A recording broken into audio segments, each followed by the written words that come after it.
Ya kan ini menteri dan presiden. Buat saya pasti itu sudah menunjukkan sikap berpihak begitu ya.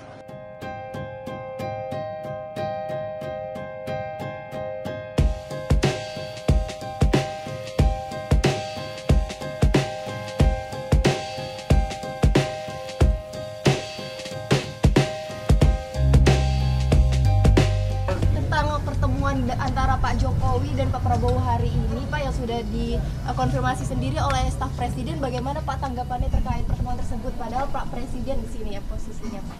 Ya kan ini menteri dan presiden. Jadi tidak apa-apa ya, Pak? Nggak apa-apa. Ya nggak apa-apa lah. Tapi pertemuannya kan Iya, jelang debat ini kan di tahun politik dan juga jelang debat. Ya kalau orang bertugas, ini kan bertugas. Yang satu bertugas sebagai presiden, yang satu bertugas sebagai menteri, kemudian ada pertemuan, ya sah-sah saja, tidak ada masalah. Harus jaga nama beliau, kita harus ingatkan terus-menerus supaya jangan sampai prestasi-prestasinya terganggu dengan ketidaknetralan. Gus, tapi pertemuan Pak Jokowi dengan Pak Prabowo diglorifikasi oleh menteri-menteri, salah satunya Pak Erick Thohir. Mungkin adakah indikasi ketidaknetralan juga di kabinet, Gus? Ya nanti kita awasi bersama lah, tapi bahwa kita tidak bisa melarang menteri sama presiden ketemu. Rakyat yang menilai lah. Buat saya pasti itu sudah menunjukkan sikap berpihak begitu ya. Kalau saya sih biasa saja. Kan memang sudah berpihak. Malah lebih baik kalau ditegaskan bahwa ya saya berpihak. Yang penting tidak akan ada penyalahgunaan kewenangan, kekuasaan, sehingga semua akan bisa fair play ya, bisa jurdil begitu. Kalau buat saya biasa saja. Tidak masalah Pak Jokowi berpihak ke 02? Buat saya tidak masalah, itu sebuah pilihan kok. Ya. Sedikit Pak, besok kan topik etika politik, begitu kan seorang kepala negara. Kenapa? Seorang kepala negara secara etika gitu, etika politik. Iya, memang kita punya problem etika gitu kan. Karena ada yang tidak setuju dengan etika. Tidak ada kekhawatiran Pak soal kenetralitasan kepala negara. Kekhawatiran kita adalah ketika semua penyalahgunaan kewenangannya terjadi. Ketika menyalahgunakan kewenangan itu terjadi, maka pada saat itu menjadi berbahaya. Maka kontrolnya mesti bagus ya, Bawaslu nggak boleh takut ya. Tapi kita sendiri, kayak saya, Pak Mahfud juga selalu mengingatkan pendukung kita, baik dari partai maupun relawan, agar semua juga taat hukum, taat aturan seperti yang saya sampaikan di sini tadi. Dengan pertemuan antara Bapak Presiden Jokowi dengan Pak Prabowo, pertemuan itu sifatnya tertutup. Tinggal teman-teman wartawan mau minta jawaban dalam perspektif apa?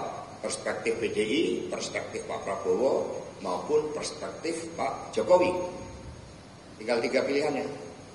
Ya, kalau perspektif PDI Perjuangan itu kan pertemuan tertutup, restoran mahal, bagus. Tentu saja mungkin karena melihat belusukan terakhir dari Pak Prabowo, ya biar Pak Prabowo makin kuat untuk belusukan. Yang kedua, kalau dalam perspektif Pak Prabowo itu melakukan konfirmasi. Karena pasti menjelang debat ini banyak pertanyaan terkait dengan pembelian pesawat bekas. Kami dulu dapat informasi bahwa pembelian pesawat bekas tersebut tanpa konfirmasi dengan Pak Presiden Jokowi. Ya mungkin hal itu juga dibahas terkait dengan persiapan debat. Kalau perspektif Pak Jokowi, karena Pak Jokowi ini kan juga tidak suka rame-rame, jangan emosi, kira-kira itu analisis dari PDI Perjuangan. Pertemuan itu adalah bentuk jawaban dari tafsir-tafsir yang dibuat oleh teman-teman dari partai politik yang mengusung paslon lain. Selama ini ada yang mengatakan yang bisa belusukan hanya Pak Jokowi sama calon lain. Kemudian calon lain selalu dibuntuti sama Pak Jokowi, tanda sayang, ya kan, dan sebagainya. Ada juga yang mengatakan bahwa tidak mungkin presiden. Nah, semua menurut saya adalah itu pertemuan semalam adalah gaya komunikasi secara simbolik dan verbal dari seorang politisi dan negarawan yang menggunakan cara dan gaya komunikasi simbolisasi Jawa. Berarti bisa dikatakan simbol ini merupakan dukungan Pak Simbol Jokowi. dukungan secara terang dan publik bahwa pemilu kurang sekitar 38 hari lagi saya membackup Pak Prabowo dan Gibran. Untuk apa? Tanda restu bahwa inilah yang akan melanjutkan estafeta kepemimpinan saya dan pembangunan yang selama ini saya rintis. Saya kira maknanya itu. Jadi jangan dimaknai yang lain-lain. Jadi bukan ngasih wejangan buat debat itu ya Gus ya? Oh itu teknis kalau soal itu. Tapi ini adalah simbolisasi gaya politiknya orang Jawa. Cara berkomunikasi ya seperti itu. Nggak mungkin ngomong beliau kan berbeda. Kalau saya kan TKN, coblos Pak Prabowo Gibran, hidup Prabowo Gibran, kan tidak mungkin.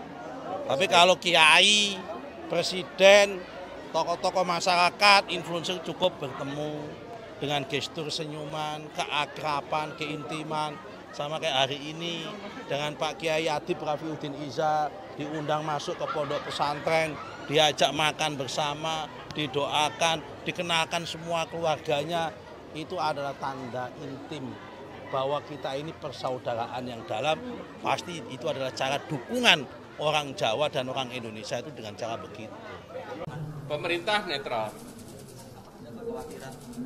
Kami tidak khawatir karena pemilu kan secara terbuka, wartawan bisa ada di mana-mana, KPU-nya jelas, Bawaslu-nya ada, sehingga kita percayakan karena ini kan pemilu bukan yang pertama kali. Kita sudah setiap 5 tahunan pemilu dan Indonesia dinilai sebagai negara demokrasi yang menyelenggarakan pemilu secara rutin 5 tahunan dan pemilunya berbeda dengan sebelum reformasi. Kalau Pak Jokowinya netral nggak Pak? Ya kalau makan kan nggak apa-apa. Kalau Pak Jokowinya netral. Pak Jokowi netral.